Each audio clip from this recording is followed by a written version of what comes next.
Абай Құнанбаевтың 175 жылына арнап Шымкент қаласы Тұржан гимназиясының 4-ші А сынып оқушысы Тажбаева Әсел. Қан сонарда бүркітші шығаданға, қан сонарда бүркітші шығаданға, тастан түлкі табылар андығанға, жақсы атпен тату жолдас бір ғанибет, ыңғайлы ықшам киім анша адамға. Салам етіп жолықса қайтқан ізі, саудан сымпын қағып іс жалғандан. Бүркітші тау басында қаушы ойда, ізін бетін түзетіп андағандан.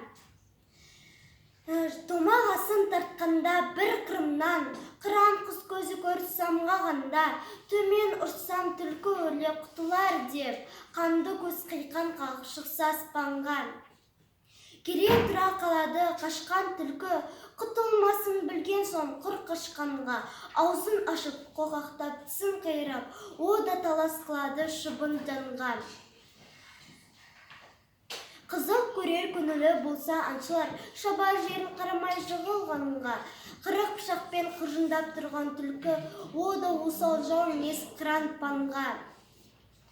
8 найза қолында көз аудармай, батырда аял қылмайды ертен таңға, қанат құйрық солдап ысқырады, көктен қыран сорғалап